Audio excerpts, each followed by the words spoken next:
Before this video ends, you'll understand why some Nigerians say, not every bride price leads to marriage. If you've ever trusted someone with your future, or you know someone planning a wedding right now, watch till the end. And don't forget to subscribe, because this story ends where the real problem begins. Everyone thought Amaka was lucky. At 27 in Lagos, that alone was already a miracle, according to her aunties. Good job, calm boyfriend, serious relationship. And then it happened. One Saturday afternoon, under the hot sun that makes even mosquitoes angry, he paid her bride price.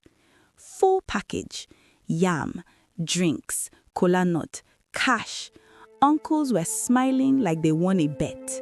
Aunties were already arguing about Asoebi colors. One auntie even said, "Amaka, better thank God. Some girls reach 35, still pressing phones at night." Everybody laughed. Amaka laughed too. But inside her chest, her heart was doing backflips, because finally, life was moving. His name was Kunle. Soft-spoken, clean beard, calm guy.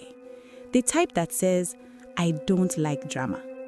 He told her, once the bride price is paid, nothing can stop us. The wedding date was fixed. 3 months. Amaka started glowing like ring light. She joined bridal groups, started saving wedding pins on Pinterest, even stopped eating shawarma at night for waste. Everything was set. Too set. 2 weeks after the bride price, Kunle stopped picking up calls. At first, they were small excuses. "Babe, meeting, network, I will call you back."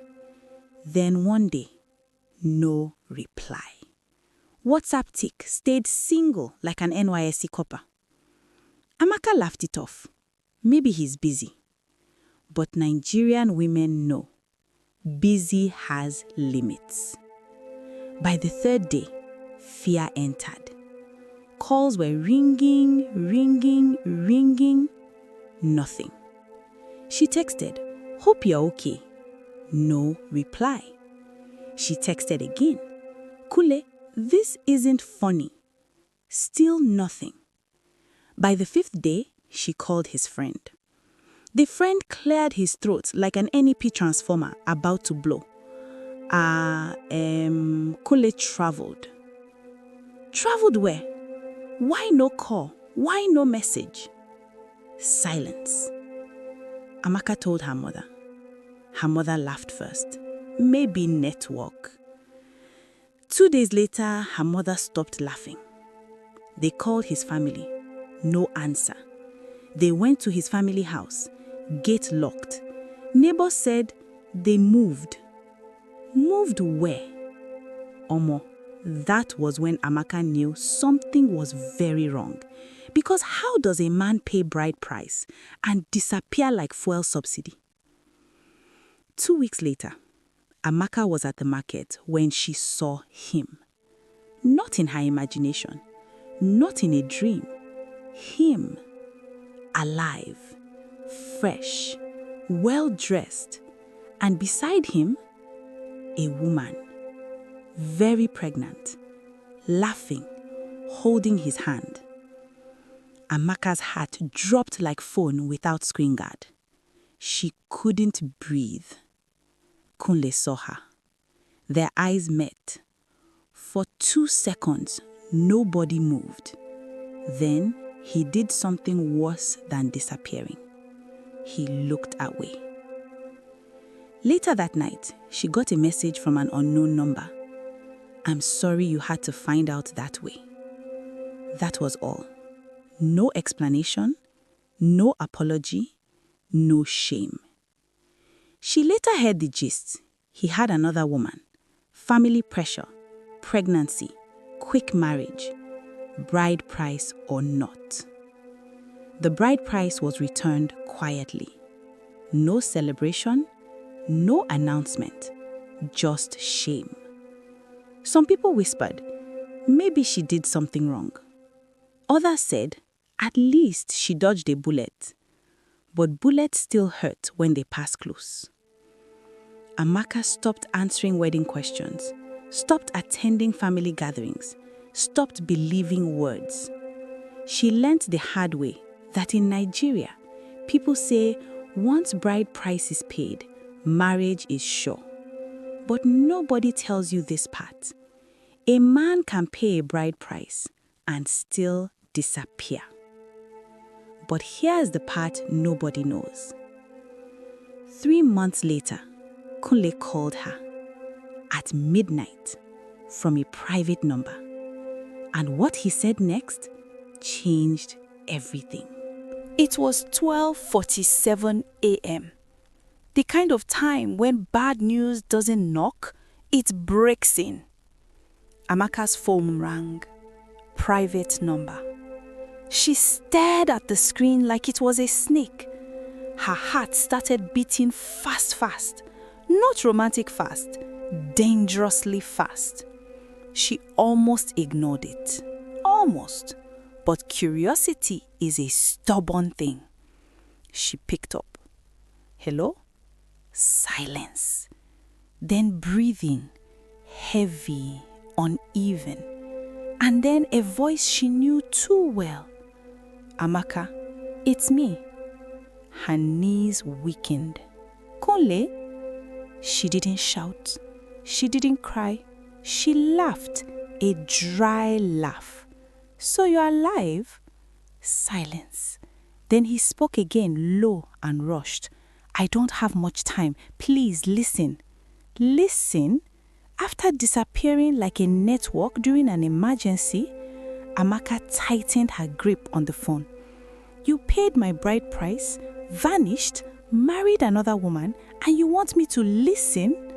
Omo, the audacity was doing press-ups. Kunle sighed. I didn't plan it this way. That sentence, that useless sentence men always use. Then he dropped the bomb. My family forced me. The pregnancy complicated everything. I wanted to come back for you after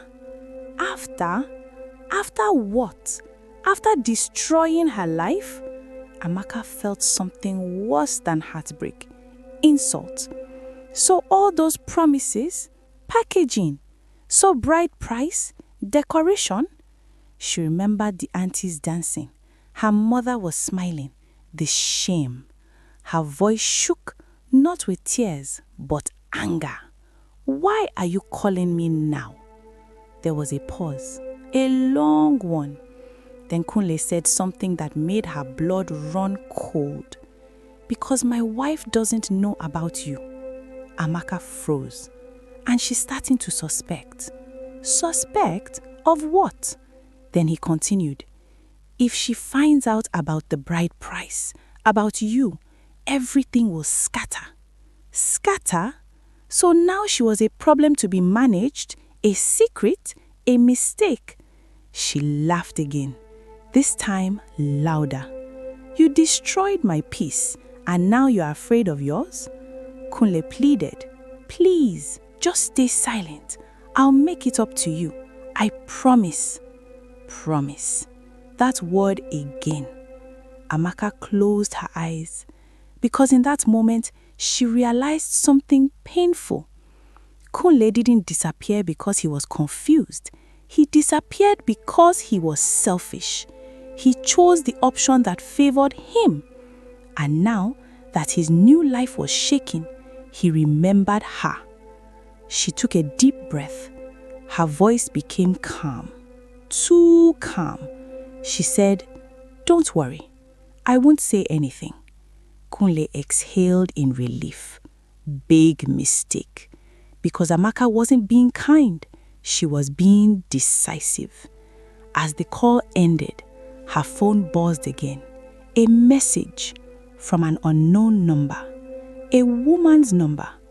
The message read, Hello, I think we need to talk about my husband. Amaka stared at the screen. Her heart pounded Because now, the truth was no longer hers alone. The next decision Amaka makes will ruin someone's life forever. Amaka has just received a message from Kunle's wife.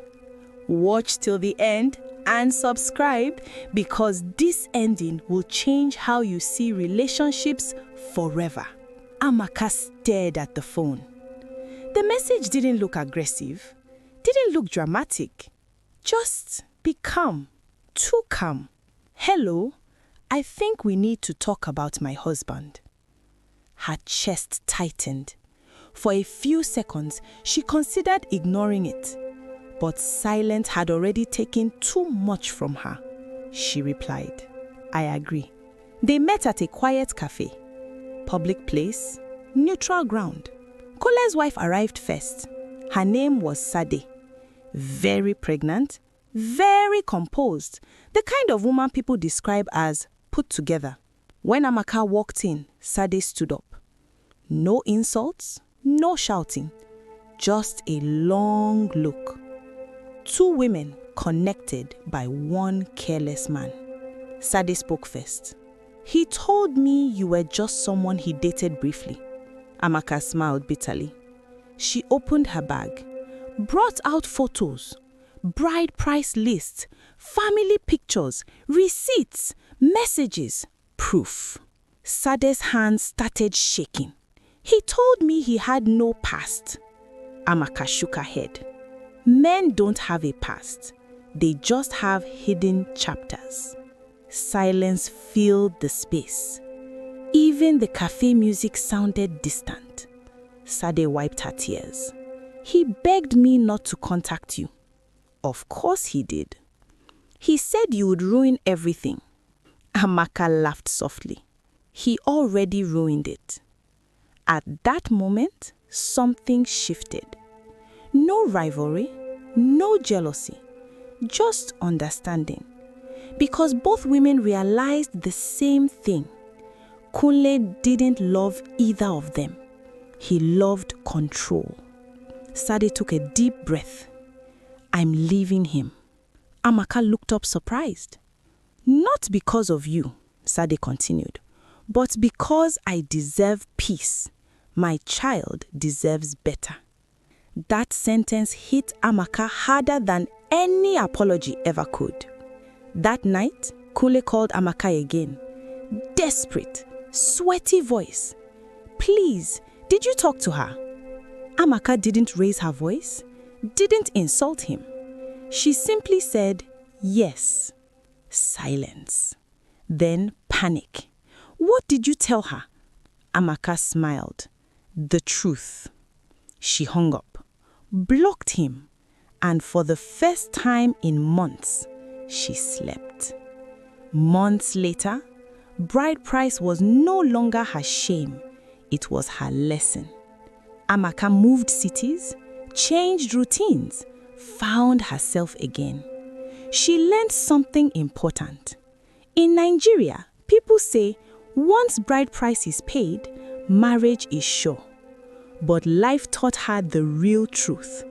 A man's actions matter more than his traditions. Some people don't disappear because they are confused. They disappear because they are selfish. They are scared. And they think silence will clean their mess. But silence always breaks. If this story touched you, like this video. Subscribe for more interesting stories. And comment, she chose peace. Because sometimes the real victory is walking away whole.